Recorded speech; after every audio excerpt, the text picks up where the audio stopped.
સુરત શહેર crime branch 17 વર્ષથી નાસ્તો ફરતો 2008ના ઓલપાડ મર્ડર કેસનો મુખ્ય આરોપી બીસુ બારીકને મુંબઈથી ઝડપી પાડી મહત્વની સફળતા હાંસલ કરી છે। ચોક્કસ બાતમીના આધારે ક્રાઇમ બ્રાન્ચની ટીમે બીસુ બારીકને મુંબઈથી ઝડપી પાડ્યો હતો।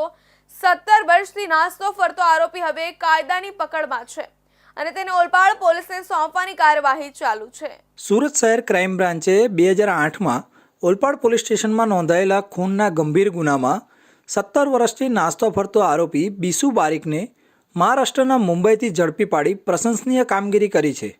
પોલીસ કમિશનર સુરત શહેરની સૂચનાઓના પગલે લાંબા સમયથી ગંભીર ગુનાઓમાં નાસ્તા ફરતા આરોપીઓને પકડવા માટે સુરત ક્રાઇમ બ્રાન્ચે ખાસ ઝુંબેશ હાથ ધરી હતી।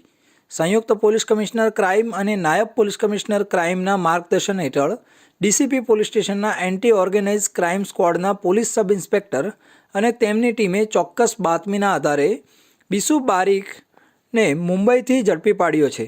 ઓલપાડ પોલીસ સ્ટેશનમાં કલમ 302 ખૂન, 307 ખૂનનો પ્રયાસ, 114 ગુનામાં સહભાગી હેઠળ નોંધાયેલા ગુનામાં ડિસેમ્બર 2008માં ફરિયાદીના ભત્રીજાનું બોબિન ભરવાનું કામ આરોપી બીસુ બારીક અને તેના સંબંધીઓને કારણે છૂટી ગયું હતું।